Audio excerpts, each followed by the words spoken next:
Just because I'm paranoid doesn't mean there's not some strange stuff going on out there. O.D.D. TV. Do you all remember the BP oil spill of 2010, where an estimated 210 million gallons of oil was spilled in the Gulf of Mexico? It's one of those things that kind of came and went, even though it was the worst oil spill in the history of the divided states of Zombieland. But just like any and every event that occurs in this world, it was quickly forgotten by the population of deliberately dumbed down individuals that only seem to care about the newest television shows and their next purchase of their favorite drink from Starbucks. Well, the consequences of that oil spill and the use of a highly toxic oil dispersant called COREXIT have left the Gulf suffering ever since.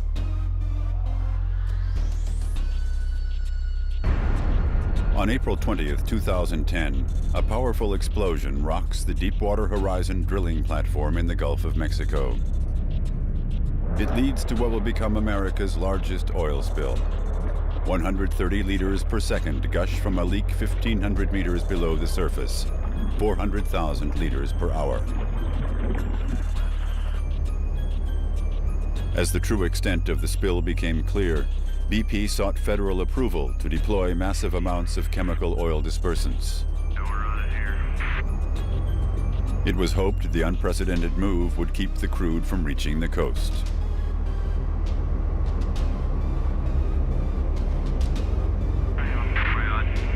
The dispersant chosen by BP is banned in Europe.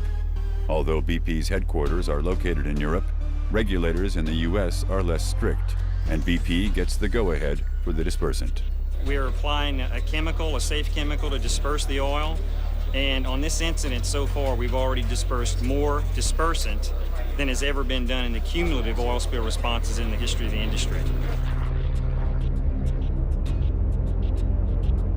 2 months later, the oil still gushes into the deep sea, affecting a surface area the size of Portugal.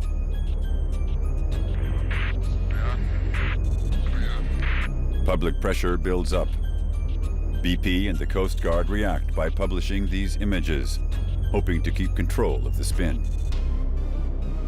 The chemical dispersant is called COREXIT, as in corrects it. The manufacturer claims it's effective. That's what BP hopes. More than 4 million liters of COREXIT are deployed, according to official numbers.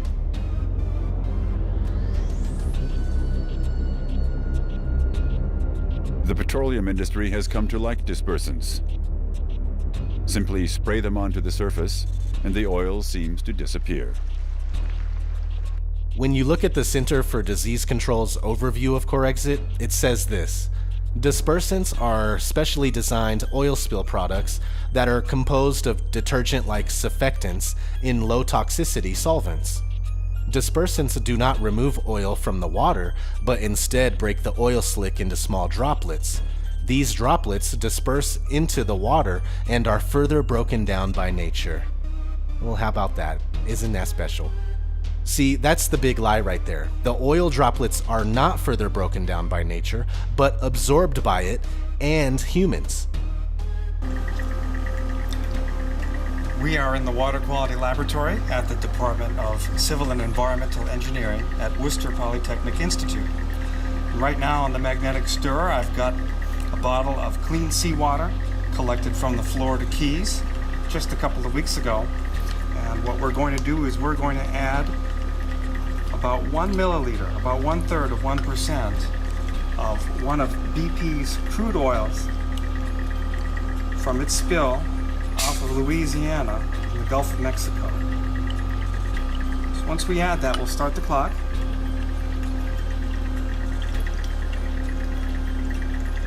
We'll take a look at what happens once that oil gets into the water. If you look carefully, you can see that the oil is forming a large number of small droplets being spun about by the magnetic stirrer. So we'll let that go for about a minute to stir up. Okay, that's 60 seconds. We'll stop the stirrer bar, and very slowly the oil droplets that are mixed in with the seawater. They make their way to the surface, just like they would from, say, a leaking underwater oil well in the Gulf of Mexico. That's 20 seconds. Most of the droplets, even though they're small, start to reach the surface. And you can see a small slick of oil appearing, half a minute.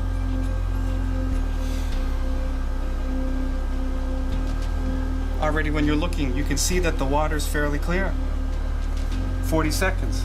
So now what we're going to do is add a little bit of dispersant. This is made by Nalco. This is COREXIT 9500A. We're going to add it about 1 part in 25 compared to the oil. That's 40 microliters if you're keeping track. And what this lets us do is see what happens to the oil and how it behaves differently once we add some dispersant.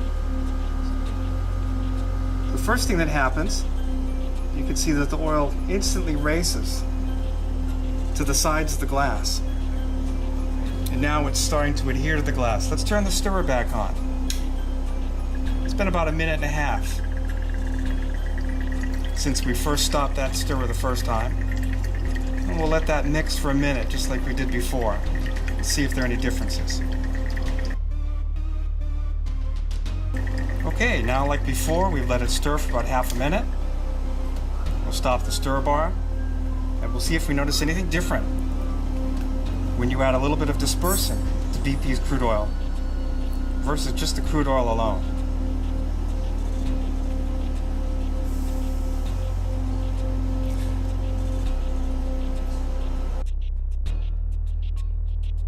Now this time when we stop the stirrer, when we have a mixture of dispersant and crude oil, instead of the crude oil going right back to the surface, this time much of it stays in the water itself. The water stays discolored. Many of the toxic compounds that are in the oil remain in the water instead of moving back to the surface where they could be skimmed. What's happening now is, because we're getting about 35 times more of the most toxic hydrocarbons in the crude oil staying in the water column, we're finding that the toxicity of the water is actually increased by adding dispersant to the crude oil. If the crude oil hadn't had dispersant in it at all, we would have far fewer of these most toxic compounds in the water column. And here's what the developers of COREXIT say about it. BP says COREXIT is the most effective option to clean up the huge spill. Eyewitness News anchor Art Rascone is learning more about it and got some answers from developers about its safety. We take some of the dispersant. This is the COREXIT 9500. This is the dispersant being used just about everywhere in the Gulf. What we do, we take some crude oil and we put it on top of the water. The reaction after only a couple of drops of the chemical on the oil is almost immediate. What you'll see there, that ping indicates how quickly the dispersant molecules get to that region between the oil and the water, and that is absolutely key. For an effective dispersant, you want it to get to that interface very quickly, because that allows the dispersant to start working extremely quickly. There are questions, however, about the toxicity of this chemical. Is it dangerous to sea life and humans? The company insists it's safe. The toxicity of this particular product is at least 25 times less toxic than common dishwashing soap that everybody uses in their house on a day-to-day basis. We then apply some wave action to this using this little shaker. Simulating the waves of the sea, the dispersant breaks up the oil into tiny droplets, which will eventually decompose. Without the dispersant, the oil just sits on the surface. The oil is extremely persistent on the surface. And here it is finally dispersed.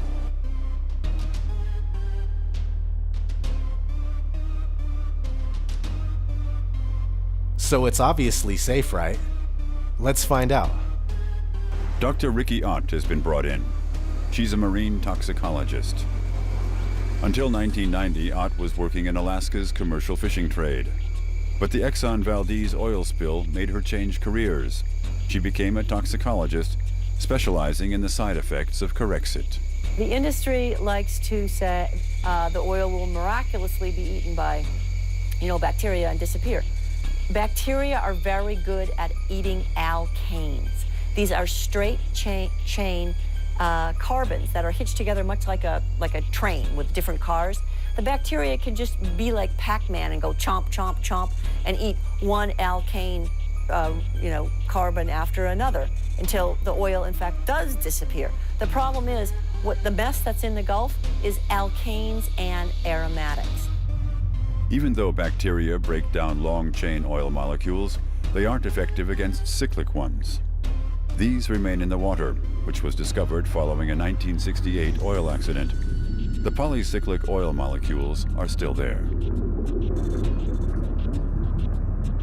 And what happened during Exxon Valdez was we also used COREXIT 9527, which is being used here in the Gulf. And COREXIT 9527 contains a human health hazard. It breaks apart blood and breaks down blood cells, causes kidney damage, liver damage, blood disorders, and it even kills babies in the womb. It's a fetal toxin. I mean, this is a nasty chemical. When the oil industry says these dispersants are non-toxic, what they mean is they're non-toxic based on outdated 1970s era bioassays. The scientific community knows that dispersed oil is more toxic than not dispersed oil.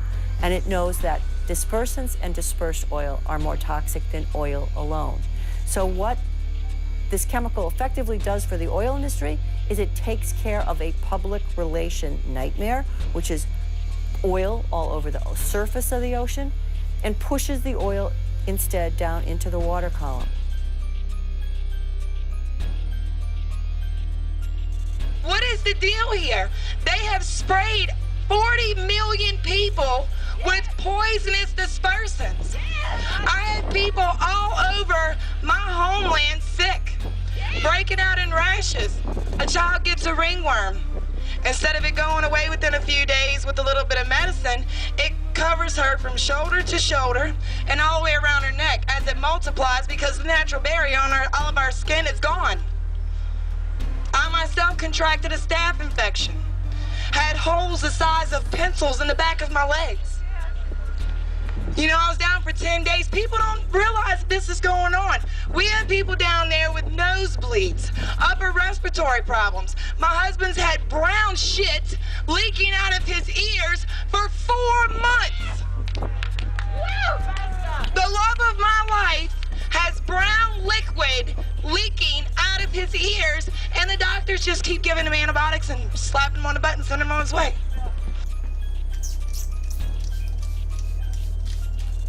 That's peroxide. And I did the same thing that I'm doing now when the back of my legs broke out. I went to a skin disease specialist, and he told me that my rash, that it is staph infection.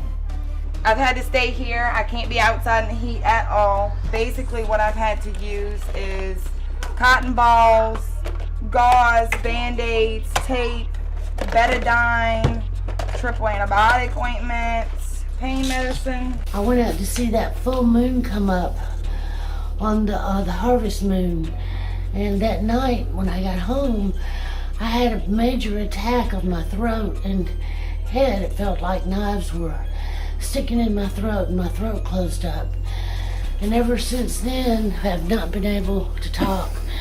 Your face appears to be quite swollen. It's about 3 times its size, and so is my neck. What's the bruising on your chest? I don't know. It just appeared. And is it only up high? Is it elsewhere? No, it's down here too, all around my diaphragm. I have been on enough prednisone to kill a horse, and I have had 2 shots, and I've been on 4 different kinds of antibiotics, and nothing is touching this at all. I was vomiting blood, urinating blood,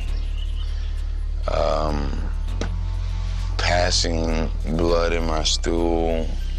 I was hallucinating. Early on, I had sores and rashes that blew up on my arms that I couldn't get to heal. This right here on my arms, it just started breaking me out, and I can bump either one of these dark marks in here and it just starts bleeding. The respected Journal of Environmental Pollution has published a study into the biological effects of the Deepwater disaster. It found when COREXIT 9500 and oil are mixed, toxicity increases up to 52-fold. So, from a toxicology perspective, this is really awful because COREXIT and the dispersed oil are much more toxic together than either alone, and usually the exposure is a combined exposure. The dispersants, as I was saying, their job is to break down the lipid membrane. The solvents in them do that very efficiently. So they break down lipid membranes in our body, starting with the cells of the skin, the cells of organs. So it actually hastens oil getting into the body easily and readily. Oil contains hundreds of hydrocarbon compounds and other compounds that are toxic to every organ in the body. And so with the dispersants combined, you have this very synergistic combined toxicity.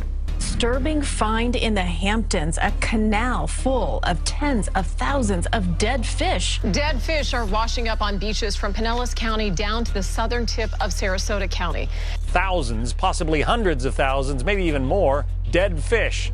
Hundreds of thousands of dead fish were seen floating along the shoreline in the seas of Mullaitivu.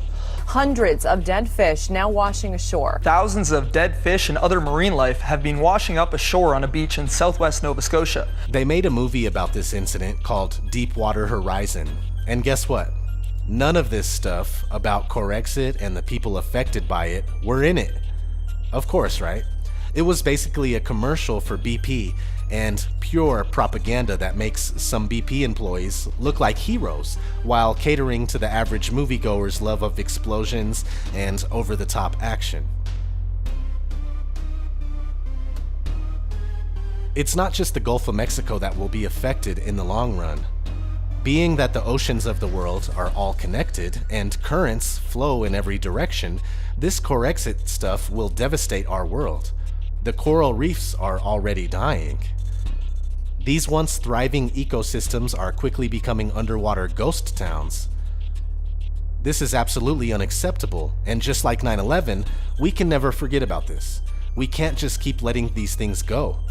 The powers that should not be are only powers because we let them be.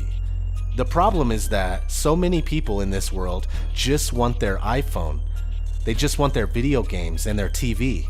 They just want to see the next superhero movie so they can talk about it with everyone they know on Facebook while eating a McDonald's cheeseburger and slamming a Coca-Cola. People just want to be comfortable.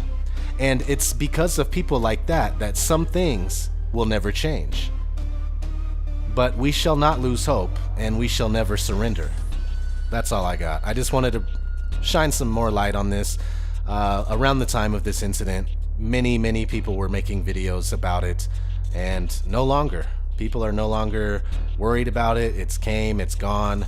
The only people that are worried about it are the people that are still affected by it, that are still suffering from weird diseases and stuff like that. So I just wanted to touch on this myself. So thanks guys, much love, truth seekers, I'm out. It freaks me out, it's driving me, it creeps me out, inside of me, can you freak me out? I'm going, gone. I feel like a fucking maniac in public. I feel like a fucking maniac in public. I feel like a fucking maniac.